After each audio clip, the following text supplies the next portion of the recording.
Memphis is the home of the blues, rock and roll, and Earle Farrell. From the Collierville Square to the mighty Mississippi, the Earle Farrell for Memphis show is all about good things that happen across the Bluff City and the people who make Memphis cool.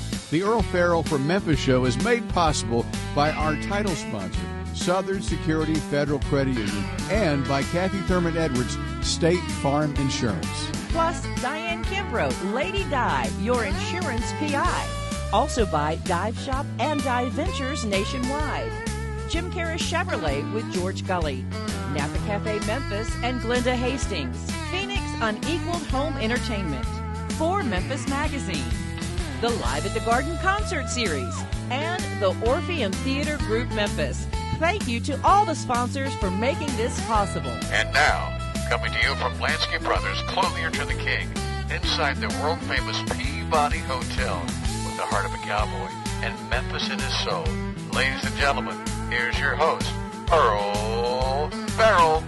And thank you very much, and welcome in on a hot summer day in Memphis, Tennessee. But we got something for the heat, and that's Chow Chow. And these are the Chow Chow people joining me today, Beverly Walker and Waddell Terry with Chow Chow. Welcome to the show, you two. Thank you so much. Thank you. I kept hearing Rob and Beth, who work on the show with me, kept saying, you got to have this lady on. And they got this thing called Chow Chow at the farmer's market in downtown Memphis, but every Saturday, right? Every Saturday. And so a lot of people don't know what Chow Chow is because it's a very southern thing. And as Wendell was explaining earlier, when you have your table set up at the farmer's market, it's mostly people my age gather around the table because we all know what Chow Chow is. Everybody else looks at it and goes, are those pickles? And no, they're not. First of all, Beverly, did you start the business and then Wendell came in and said, let me help? Or did and you were saying just before we went on the air that you were a radiologist? Or? No, I'm not a radiologist, but I'm a radiology technologist. Okay. I did CAT scan for about 47 years in the trauma center. Are you the one that they would give us that shot with the nuclear medicine in it so it makes your heart look different things? There are a lot of modalities in radiology, and I did do nuclear medicine for a while. It's about 6 modalities in radiology, and I liked CAT scan, so I did that. I just remember whenever they would go, uh-oh, when they were giving me the shot, you know, with all the, and I would go, what do you mean, uh-oh? It only happened once. It makes you warm. It does. It really does. I think it's the radiation in it. But then you decided you'd done it for most of your career, and you said it's time for a change. Did you know you were going to do this, though? No. What really happened is that let me just tell you this. My dad sent us to Holly Grove, Arkansas when we were kids because he said we didn't know how to work. And so when I got there, my grandparents showed me all kinds of stuff to do. I had to pump water. We had to work the garden. So they have a farm? Is that where they lived? They had a farm. Okay. Mm-hmm. And so we had to do a whole lot of things on the farm. But that food was so good. I started noticing that food didn't taste like it used to. I mean... Or in the city. Well, not just because it was in the city. It's just food just does not taste like it used to. I tell kids all the time that they'll never know what a real tomato tastes like. I've heard the same thing. Yeah, so I started thinking, what can I do? You know, I didn't want to just sit down. And then I said, well, I think I'll make some chow chow. That's the closest thing that I thought that I could get that people would like, and it would taste like it used to. The reason why I say that is because you can get recipes from your grandparents now, but it's not going to ever taste the same because the ingredients are different. Sugar is not sugar. It's not granulated anymore. It's more like a powder. Processed. Yeah, everything is processed. So what I did is I decided to make it before I left the Med. And when I did, I brought it. It made 21 jars. So I decided to go ahead and give it away as Christmas presents because we were not going to eat it all. And the next year, people started asking me, are you the Chow Chow Lady? And so I started making it, and it just kept growing and growing and growing. And before I knew it, I was got FDA registered. Had to go to an acidic food class at UT. That took about 2 weeks, to learn how to safely can. And then from that, it just started to grow. I just started making different things. What do people say to you when they try your chow chow? Do they go, wow? They can't believe it because if you go, it's a relish. But if you go to the store and you buy relish, it's a cucumber. This is bell peppers, celery, onions, green tomatoes, and cabbage. So it's a healthy condiment. But do you preserve it the same way? I remember ladies used to put up preserves. Is it done is it a curing process, or how do you make it? Well, what I do, people don't do anymore because money drives everything. Yeah. So it's a 2-day process, and we do it by hand, and it's a 2-day process. So we brine it, and so we do seal it. Acidic food is dangerous, so you really have to do certain things. That's why I went to that acidic food class.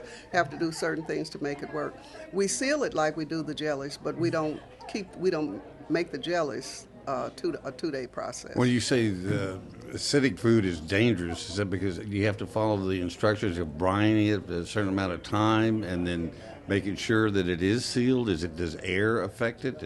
Air can affect it, but what we have to do with the acidic foods is you have to get a pH. You have to see what a correct pH is, and then once you take that, every batch you make, you have to look at it and you have to write everything down. Mm-hmm. So that that it's a safe product. So what you're really saying, Beverly, is that once people find out how difficult it is to do, you don't have to worry about them cutting in on your business. No, it's really difficult to make. It really is. Waddell actually, he's the business person behind here. He wanted to get a co-packer, to make it for us. But no one is going to make it like we make it. We've tried about 5 to 6 people. They don't want to brine because it takes too long. They want to add something to it and go ahead and do it chemically. Yeah. And go ahead. And I'm just not. I just don't like it. Never compromise, Beverly. Never, because there's always somebody wanting you to compromise because they can make more money, Right. And the good thing about it is Waddell, I can tell just as little as I've known him that he doesn't take no for an answer, and if he says no, that is the answer. How did you meet Beverly, Waddell? We met online. Wow. We really did, and it was we have a beautiful partnership, and I love Beverly because of the simple fact she's a very compassionate person. She's very compassionate about what she does, and I am more of a money kind of guy. I'm that guy that you talk about that said that money rules the cruise, but it's a beautiful mix. Well, you're the muscle too, right? Yeah. I don't, because a lot of times we get out here and they got all these. Well, times are changing. It's just like words are changing.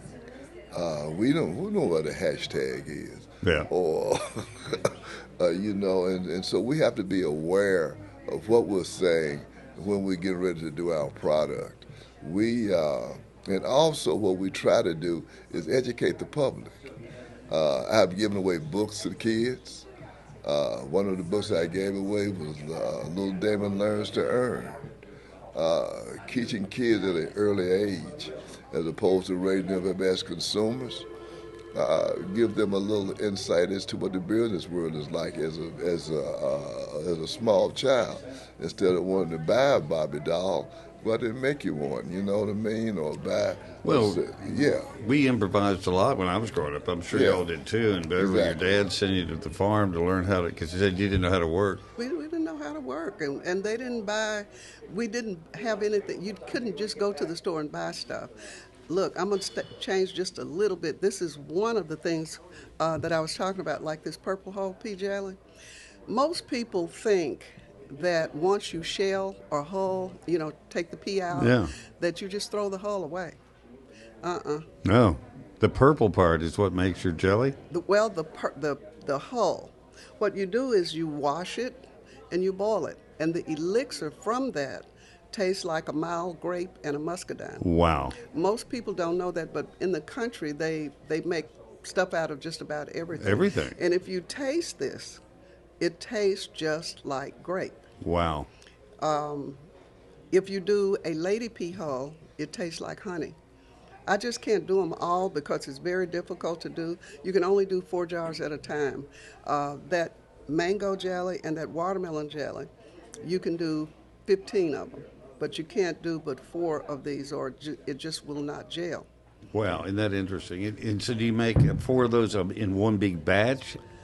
That is the batch. Okay, so and then you divide it up into the jars. You get 4. I get 4. But you can't make it in a bigger batch because it just won't. Isn't that so interesting? Because it really is chemistry is what you're talking about here. Well, it won't gel because you're talking about water. Most fruit has pectin in it.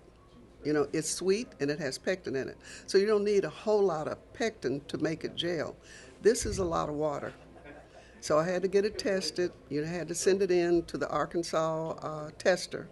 They tested it to make sure that it was safe because bad things can grow in water. Oh, yeah. But also this is a good thing. If you do it right, it's a good thing, but it's just, this is a signature for me.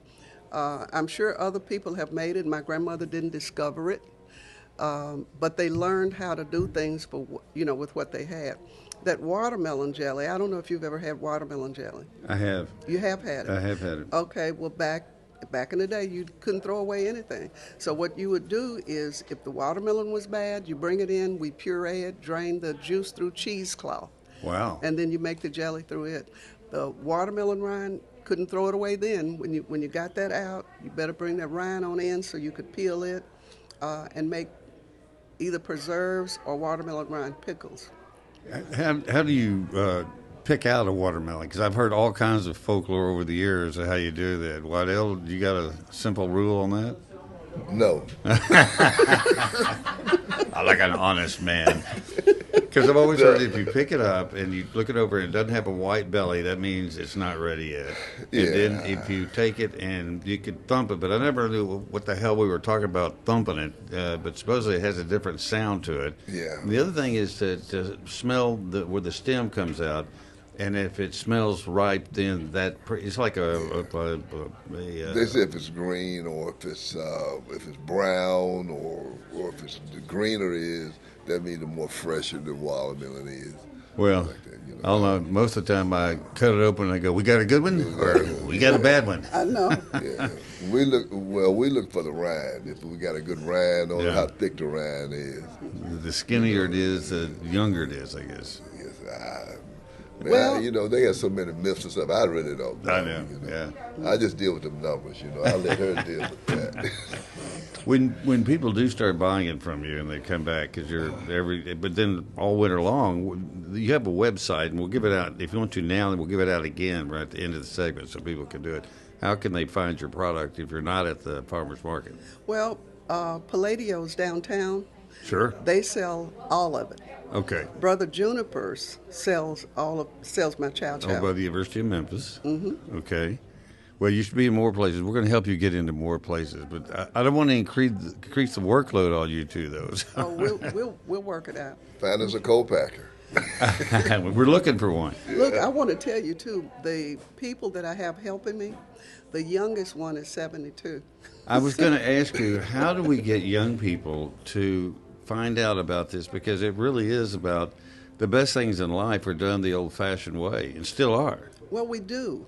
The reason that I'm at Brother Juniper's is because one of the students came. They were just walking the market and they tasted it. They loved it.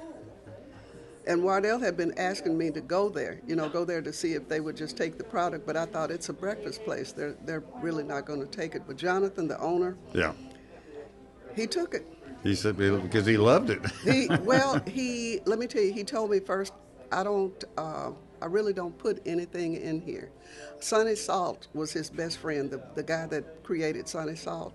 And he said, I just don't. And when I started toward the door, he said, Beverly, he said, something is just telling me to give you a chance. There's the Lord talking. Yeah. Yep. And I believe it. And he put me in there. And I've been in there ever since. People go in there and they buy it. We used to, what was that cider place they closed down? Yeah, that was Long out there. Road Cider. I don't know if you've ever heard of it. No, I haven't. It's up in Tennessee. We were there once before. And then we did about 3 markets, but it just got too hectic. We used to do Cooper Young. Yeah, which is crazy. I mean, when they're all there, and then your booth, you have to do something like fireworks or something to stand out from everybody because it's so crowded.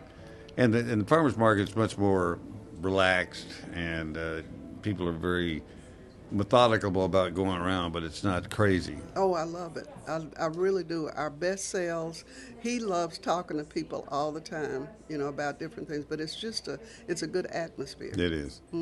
And Waddell, you're a veteran, and thank you for your service. Yes. You were served in the Navy, but during the Vietnam era, did you ever get near Vietnam?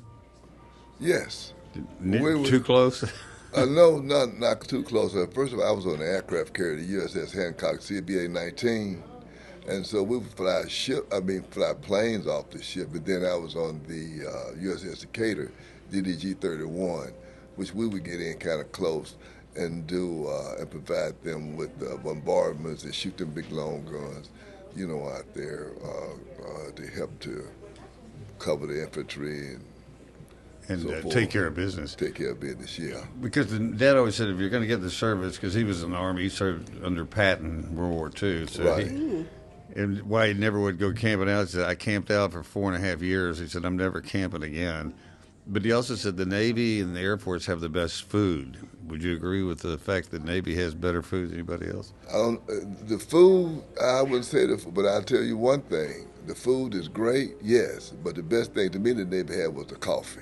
Coffee, really? Coffee, man. The cooks, and it was something, they would put eggshells and salt in the coffee. Really? Yeah, in the grinds, and that coffee was fantastic. I haven't had a cup of coffee like that since I've been out of the Navy. Isn't that amazing? And so the cooks would just pass that down to the next group of cooks will come along or whatever, man. But wow. That coffee was fantastic. It was good on them long watches at night. Yes, especially then. But nothing like Chow Chow on board the ships. No. You had your regular food. Yeah. Creamed beef on toast. Yeah. That was the main. The shingle. SOS. But that's why everybody wants to get home, because it was always. And if you think back to your own life, all the things you enjoy now were the things your mother made for you when you were growing up, and that was the most familiar. We were talking earlier about the fact that things have changed so much. Food does not taste like it used to. Several years ago, I interviewed a woman in South Memphis that was turning 104. I went by her house to interview her. She's sitting in her living room. We've got a big screen television. She's watching some church service in the choir and everything. And I said, and so we started doing the interview. She said, can we turn down your TV a little bit? She goes, sure, no problem. I said, what is the thing that you enjoy most about living this long? She goes, flat screen TV. Which everybody does. You can see things. Yeah. And then I said, what is it you miss most about living this long? She said, walking down the street late in the afternoon about dinner time. And he said everybody was out in front of their houses. The kids were playing out front. The adults were sitting on the front porch. And the mamas and the grandmamas was in the kitchen cooking. And you could smell everything as you walked down the street. Whether it was pork chops, spaghetti, meatloaf, greens. And she said, that is something I've missed for years, and I don't think it'll ever come back because everybody stays in their house with the air conditioner on. It's something. I had a gentleman that came by my booth, and he said, I really want to taste your Chow Chow. And so I gave it to him, and he started crying. Wow. And I said, was it that good? I was trying to make a joke out of it, and he said, I thought I would never taste that taste again. He was about 80. Wow. And he said, I thought I would never have that again. My mother used to make it. I guess it's sort of like going in a house and it smells like your grandmother's house, and you haven't smelled that smell, because older houses all have a kind of a unique kind of a smell. And then when you don't smell it anymore, you miss it, but you very rarely ever come. It's almost like deja vu when it happens. Right. Yes. We should get younger people interested in this, and I'm trying to think, and we'll brainstorm some more on it, because I think once kids see how it goes from being something in the garden to this, that intrigues them, because what they mostly see in life is finished products. They never see anything made. And the fact that they could have their own garden and do this with the help of their folks, and it be something they made, I think you could generate a lot of kids that would be interested. You know what, you're saying that? I'm sorry. Go ahead. Well, my thing was Memphis doesn't offer a kitchen like the one that we go to. Right? A commercial type kitchen? Commercial type kitchen where there's somebody there that can also help you and to do your product, because there was a lot of things that we didn't know. Yeah. And John Alker was the inspiration guy. No, he was over the kitchen over there in West Memphis, Arkansas. He's the director over there. He helped us get through the FDA, showed us how to do pHs and a whole lot of stuff. But I wanted to just make a comment on what you were saying about the kids. Sure. Working in the trauma center for 47 years, I saw kids come in with what we call old people's disease. They were not drugs. They were having heart attacks. They do. They have heart attacks. They had cancer, just like an old person would. And it's the food. Yeah. You know, no one wants to tell you that because it's money. No one, but so many things cause cancer. It's a lot of carcinogens out there, like an apple, for instance. Have you ever gone to the store and you pick up that apple and it feels like wax? It is wax. Yeah, it's on there for a purpose. To preserve it. Yeah. Yeah. And you're going to eat it. And in fact, there's a product I'm seeing on television. It's called green something, and you spray it on all the fruit and vegetables you get, and it cleans all that stuff off. Mm-hmm. It is, but there are some places. Crosstown has an incredible kitchen that they rent out for different people to do different stuff. We'll talk about it later, but that may be something. Well, I think we've been to that one over there, but I don't think it's like the one over in West Memphis. No, it washes. You can put all of your vegetables at one time and wash them. You can have, it's a big vat that you can make stuff in. Well, if you do barbecue sauce or something. Same thing. Yeah. Well, maybe we should have them on and talk about it, and maybe it can help some other people. But I think what you're doing is fabulous. I think y'all are really cool. And I think especially young people being around you, they can learn a lot, you know. And also the fact that you're here in Memphis and you're doing something that is so Memphis, so Southern. If people want to get a real taste of Memphis, this is it right here. Oh, I love it. I do. I love Memphis. I really do. Well, I do too, and that's why we wanted to do this show, because if you watch the news, you hear nothing but bad things about Memphis. Right. And there are so many good people here, and so many people out doing things that are totally unique, innovative. Even though you didn't invent it, you're maintaining it and you're preserving it, and no pun intended, for the next generation. Because if it wasn't for you, is anybody else making Chow Chow in Memphis?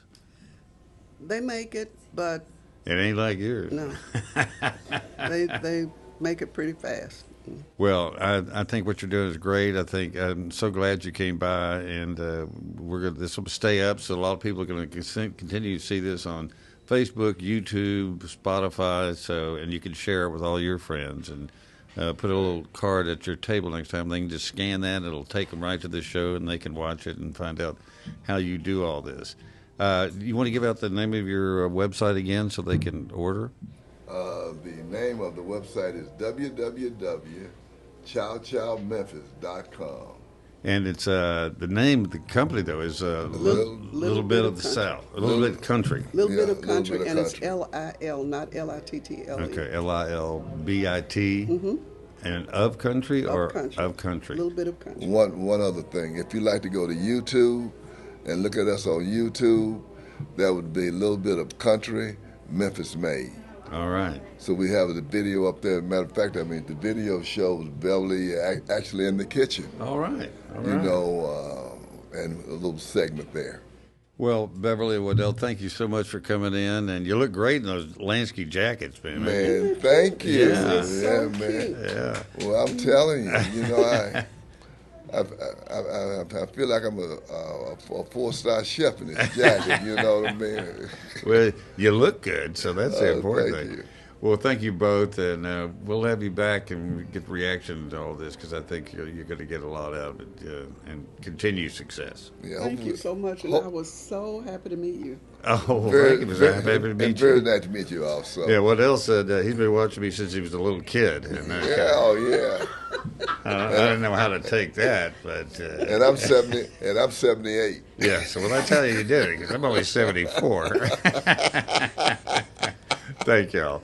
We're going to take a quick break here from our sponsors, and then we'll be right back. Stay with us. Hi, I'm Dawn Grader, President and CEO of Southern Security Federal Credit Union. We're the proud title sponsor of the Earle Farrell for Memphis show. Coming to you live from Lansky's in the world-famous Peabody Hotel and celebrating all of the great things about our great city, Memphis, Tennessee. Hi, I'm Glenda Hastings, owner of Napa Cafe, and I'm so proud to be part of the Earle Farrell for Memphis show, streaming live from Lansky's from the Peabody. We will be showcasing not only Napa Cafe, but some great restaurants around town. We look forward to seeing you. Hi everyone, it's Diane Kimbrough, Lady Di, your insurance PI. And I'm here to tell you about the new podcast that Earle Farrell from Memphis is doing. And we're doing it downtown live from the Peabody, which is behind me and next to the Rendezvous. And we're going to be talking all things Memphis, but we're also going to be talking about health insurance because that applies to everyone. And I can help you in every area. So I look forward for you listening to us and learning more about what we can do for you in Memphis and how I can help you with your health. Hello, Memphis Mid-South. And first, I'd like to thank you for visiting with Earle Farrell Memphis today. And we want to support him just like you do. I'm George Gully, one of the sales managers at Jim Carris Chevrolet. We've been in business here in Memphis for over 75 years. I've been associated with the company for almost 25. And I'll help you find the right car, truck, or SUV here at not only our Chevy store, but also Buick, GMC, Nissan, Subaru. We can help you find that right car. Keep watching Earle and come see me. Thanks so much. Hi, I'm Kathy Thurman Edwards, State Farm, and I'm so excited to be one of the sponsors for the Earle Farrell from Memphis show, broadcasting live from Lansky's at the Peabody. And I'll tell you all about what we've got going on at our office. Gift cards for quotes. No purchase necessary. I'm better looking than a lizard. Hi, this is Randy Wright from the Dive Shop and Dive Ventures in Memphis. We've been in Memphis over 64 years teaching people to dive, snorkel, and swim. We'd love to have you come join us and have some fun. We're also a part of the Dive Ventures group with 18 locations across the country, stretched from Phoenix to Vienna, Virginia. Please give us a call. We'll be able to take care of you at 999 South Yates in Memphis or call us at 901-763-DIVE. Hi, I'm Brett Batterson, President and CEO of the Orpheum Theater Group in downtown Memphis. We are so pleased with our partnership with the Earle Farrell Show and very happy that he is broadcasting live from Lansky's at the historic Peabody Hotel. We're all here to make Memphis better. Hi, my name is Jameson Todd, and I'm the director of Live at the Garden and the Radiance Amphitheater. And we're so excited for our 25th year of Live at the Garden here at the Memphis Botanic Garden. We've got a great lineup for you this season, so come on out. Hi, I'm Olivia Wall, Director of Marketing and Communications for Memphis Botanic Garden and Live at the Garden. We've had Earle Farrell right along the way for the past 25 years, and we can't wait to talk more about the season this summer at the Earle Farrell for Memphis show. So come out to Live at the Garden. Our first show is on June 21st. Hi, my name is Scott Fueling. I'm president of Phoenix Communications here in Memphis. I'm really proud to support Earle Farrell's show, as is everybody else on the team. We love Memphis, and we love doing things to promote Memphis, and we can't wait for this to get started.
And that is Alice Hasen, and this is Alice Hasen, and she's wearing the same jacket. That's interesting when I explained to you, because Jason D. Williams was here a few weeks ago, had the same jacket on, and you got to pick out any jacket in the place. You picked the same one, Jason D., and you both play alike. Are you familiar with Jason D. Williams? I am. In fact, I toured with him for about 2 years. Well, I can see why. And I guess we have the same, something rubbed off because we chose the same jacket. That's hilarious. I think it is. Well, you're both thinking in the same direction. That is not at all what I thought a violin was going to sound like, though. I mean, it's more, you play it kind of like a fiddle, but then Rob and Beth said you also play it like a violin. So that's the versatility, I guess, of the violin. It is. I love the violin for that very reason. I am a believer that the violin can fit in any genre, any band. It's just the instrument that every band needs, in my opinion. And I love to play all different genres and not just, the fiddle genres or the violin classical. Well, and if you can, that's the great thing about it, because it is so versatile, and you can make people cry and you can make them dance, Indeed. Also, tilt your mic just a little bit up, a little higher, so that it's a very direct mic, so I want everybody to hear you. How did you get into it? I mean, is it the only instrument you play? Because most of the people I know that can play something as difficult as a violin play 8 other things as well. I wish I played 8 other instruments, but I do play flute. And actually, that's directly tied to the answer of the question you just asked. So my mother is a classical flute player, and she plays professionally in the Vermont Symphony Orchestra. Wow. And I'm from Vermont. And so from around age 4, she said, okay, it's not a question of if you're going to play an instrument, it's which one. And I chose the violin because going to all of her concerts, they were the ones in the front. And when you're 4 years old, you make decisions in that way. And so I could see the violin, and I thought it looked pretty fun to play, so that's why I chose it. It is amazing. As you said, even as a little kid, you noticed that the violin was different from any other instrument. I mean, just the sound it makes. And if you hear a violin, and I've heard so many quartets and quintets, classical, and I just love them. The sound they make is amazing. And yet you look at it, it looks kind of like a guitar, but you play with a bow. I've often wondered, could you take a guitar and play a guitar like a fiddle and just use the bow because it's strings and it's, the finger movements on the strings. I think that there may have been a night back when I lived in Mississippi when we were all hanging out and maybe having a little bit to drink, and we tried that. Did work out well? And about 5 hairs came off my bow right away. But it did make a sound. I just can't quite remember if it was a sound you'd want to hear. Well, it sounds like many of the parties I went to, and we tried playing a lot of things, and it didn't work out that well. I have seen people take drumsticks into a bass, stand-up bass fiddle or bass and play the strings with the drumsticks, and it sounds very interesting. Wow. And I know Jason D. he borrows the drummer's sticks sometimes in his shows and plays the strings of the piano. Yeah. He'll open the piano up and hit the strings of the piano. The amazing thing about him, and we'll find out about you too, is that he's a birder. Did you know that? Oh, yes, I do know. And since then, I've gotten on Merlin. Now I listen to the birds every day at my house, and excitedly tell everybody, I got a horned owl over here.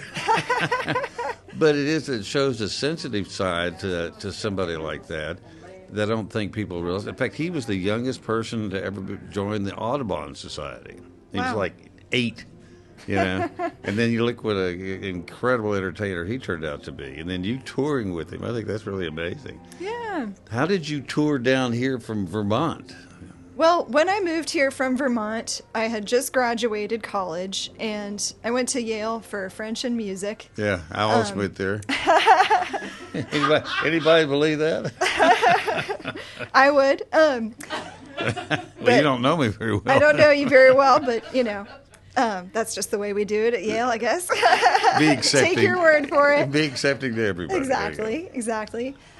So I did not have any plans of being a professional musician when I moved to the South. When I came down after graduating college, I was here for Teach for America, and I came down to Clarksdale, Mississippi. And I did bring my instrument. I brought my violin because it was part of who I was. Did you have any idea what was in Clarksdale? I had heard about it being the home of the blues, which, I didn't really think that much of when I just said, okay, well, I'm teaching in the home of the blues. That's cool. Hopefully I can teach some things about the blues and connect that to my curriculum as a music teacher and band director. And I got down there, and within a year, I had met several musicians, and that's when I like to say I got turned to the dark side.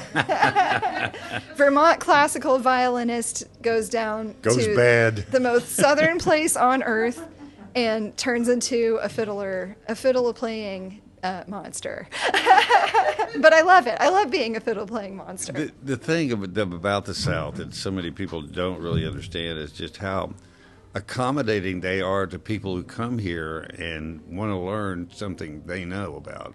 They want to share it. They want to teach you. I had a friend of mine from Texas that has a blues band in Texas, and he and his brother came down. They wanted to take the tour, and they wanted to go to Beale Street and just sit down with somebody playing out on the street. They said, how do we do that? I said, buy a bottle of Jack Daniels, and you're in the band. That's a great answer. And they did, and they played Beale Street. They went to Clarksdale. They went to all the juke joints in between, and he just kept buying case after case of Jack Daniels. He said, now I'm famous in the South for his Jack Daniels. But it is, they don't look at you like, you can't come here from Vermont and try to learn this. They sit there and go, welcome to Clarksdale, welcome to Mississippi. Indeed, yeah. Well, I felt very embraced by everyone in Clarksdale when I arrived. And they were, of course, very glad to see Teach for America folks coming in and, trying to make a difference, trying to, make some good change in the community through being a teacher. But I felt even more embraced when I became a local musician. I'll never be, a local Southerner because I was born as a Vermonter. You can get grandfathered in if you stay long enough. I really have been maybe close to that point now. Yeah. And I've been here now for over 10 years. When you go back home to Vermont to visit, did they say you picked up a Southern accent? They do. Now, that's just because you learn how to say things right.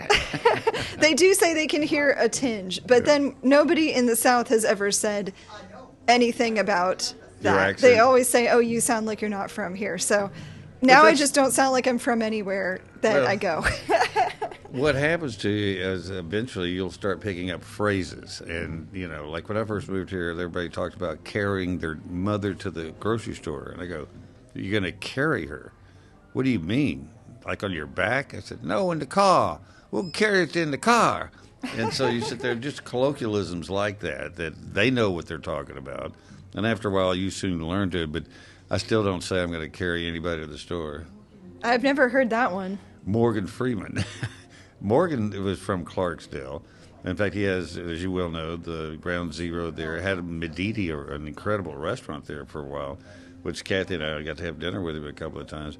He said the reason that he moved back there, because I asked him, I said, you can live anywhere in the world. He goes, and that's what I tell people. I can live anywhere in the world. I chose to come back to Clarksdale because it's the best place I've ever lived in the world.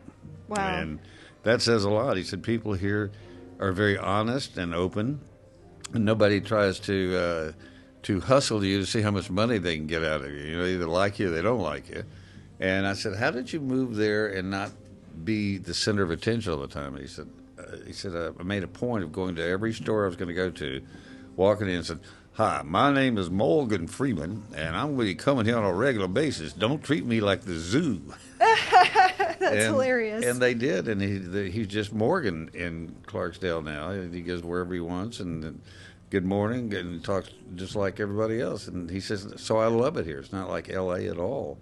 When you go back home, do you miss the food in Mississippi now that you've gotten accustomed to that? Because food in Vermont's quite different than food in Mississippi. It's hard to, and now I live in Memphis, of course, which has even more great food options. But I did develop a really big love for sweet tea at first, and I had to stop that train real fast because I could feel the sugars accumulating.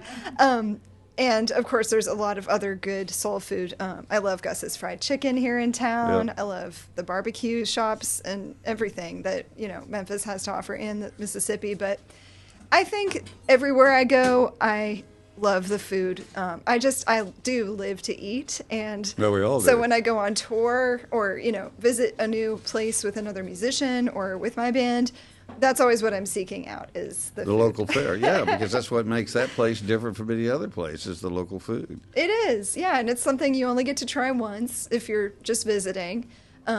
I was recently on a tour with Radney Foster through Texas this May, and I got to be his fiddle player, and we went on just a wonderful excursion through Texas. Him and me and the third member of the band had some great meals, and we always did it like tapas style. Even if the restaurant wasn't tapas, we would order like 5 different dishes stuff, yeah. and share. Yeah. Well, that's where I'm from is Texas. Grew up in West Texas in a place called Odessa. And the one thing we had there different from everybody else is the Chuck Wagon Gang, which was part of the Chamber of Commerce, had a big tractor trailer, and they'd go feed hundreds of people West Texas barbecue. And but all of Texas is truly Austin, San Antonio has great Mexican food, but all of Texas has great Mexican food.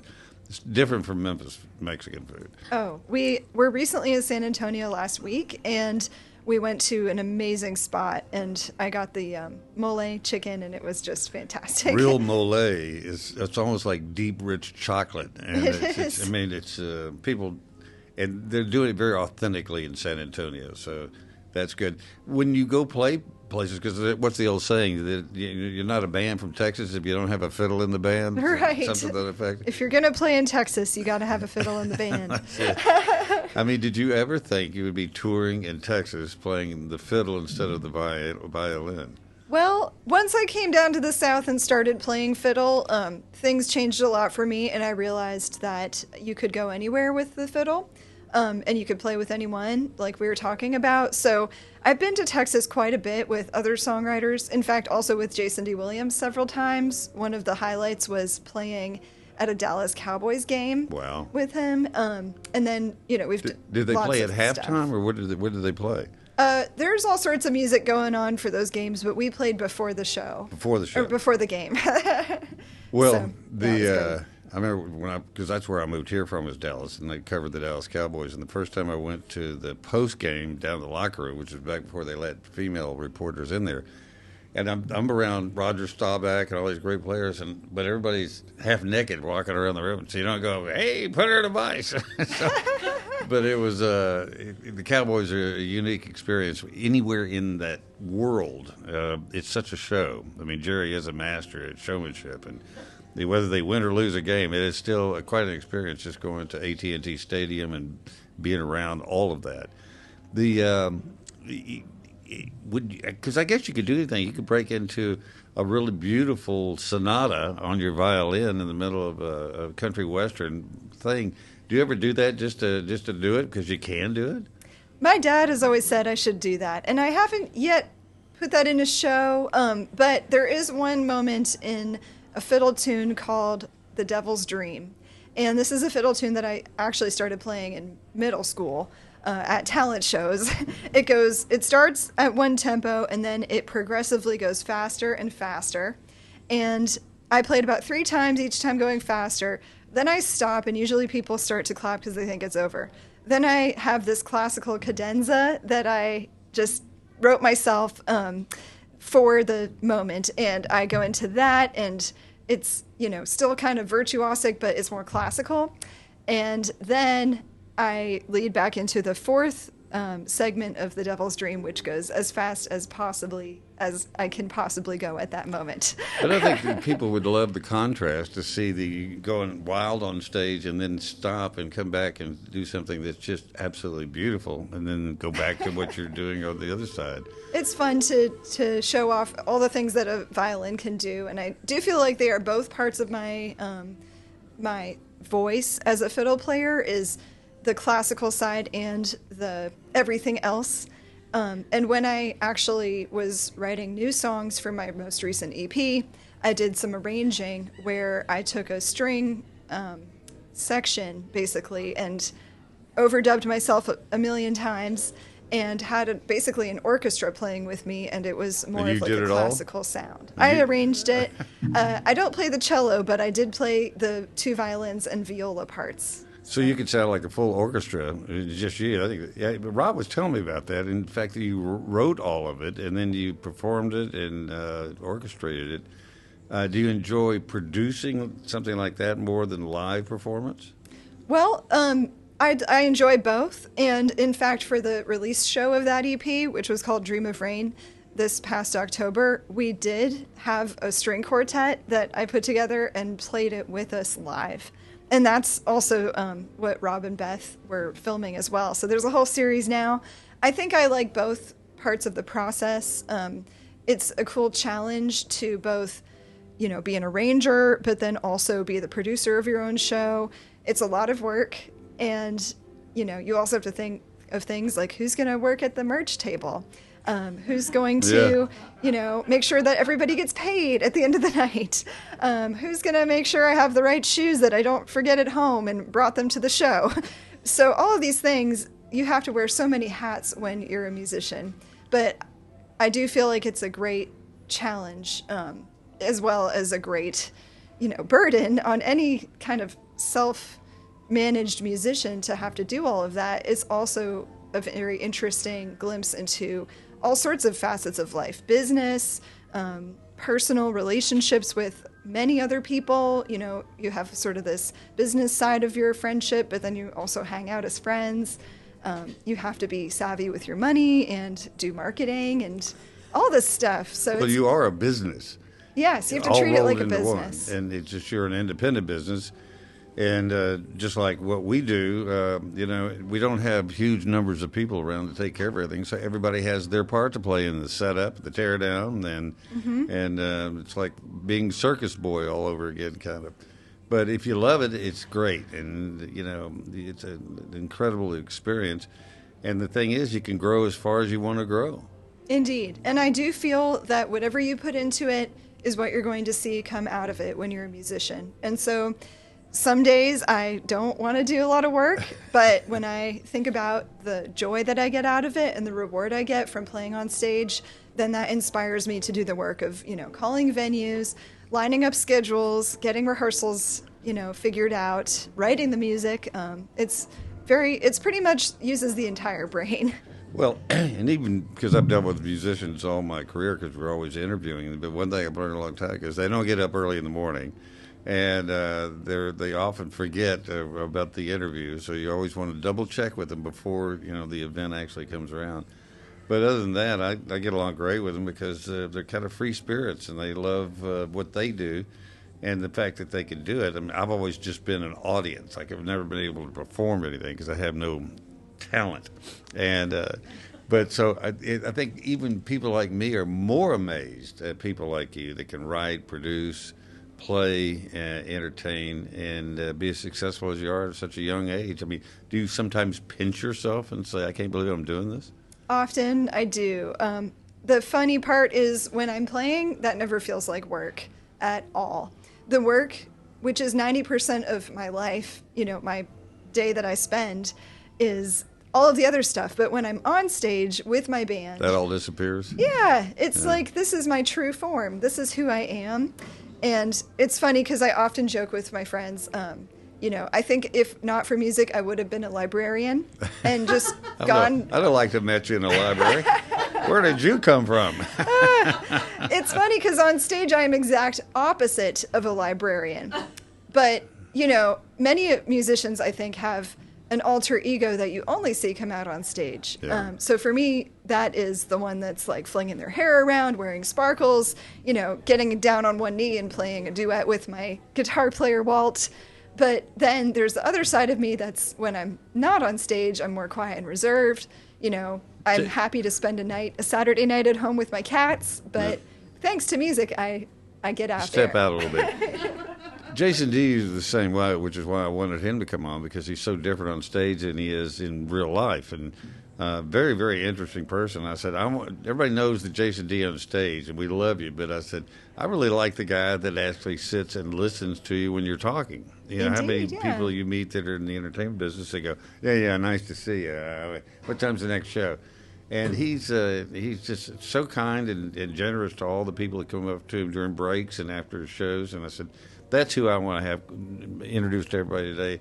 I think he was very appreciative of it because you have different personas that you present. You know, like I get off work, I don't say a word. I go home and I just nod. Yeah, I don't want any of that. But I think it's great what you do, and I'm so glad you came on and shared it with us today.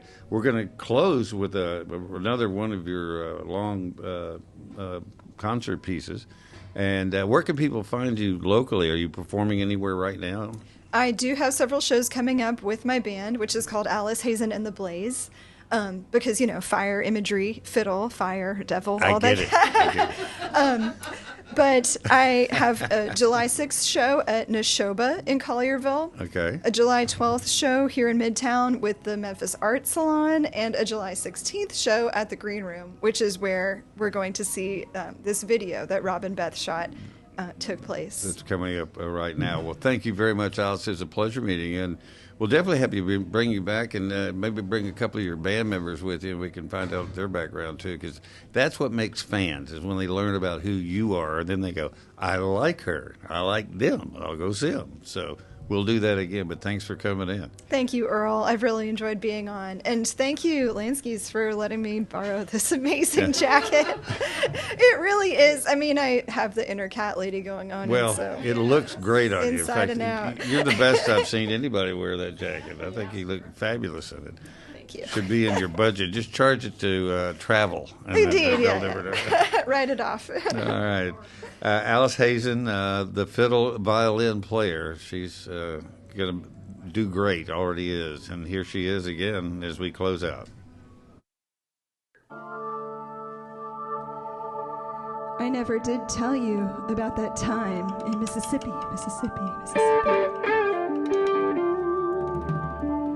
We pulled off 61 with a flat tire.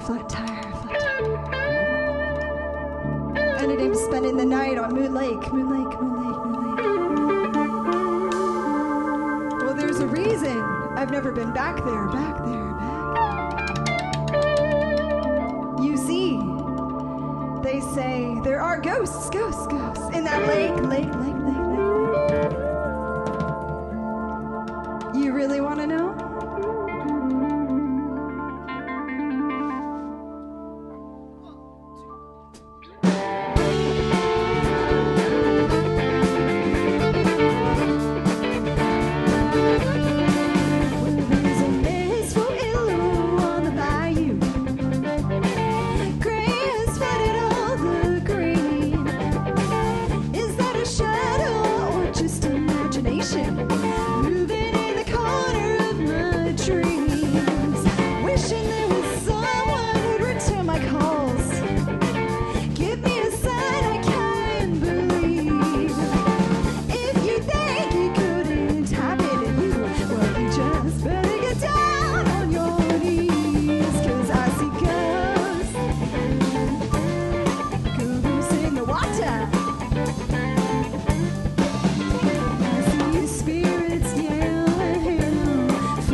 Child, she was the daughter of temptation. I should have guessed that angel ran wild. She'd think the voices were salvation. How'd I get to lying in this darkness, knowing I finally lost the game? It's too late to put these demons on the beat. They're already calling my name. I say goes in the water. And I say spirit.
catching my disease. Don't wanna swim in that water, no, catching my disease. Don't wanna swim in that water, no, no, no. Catching my disease.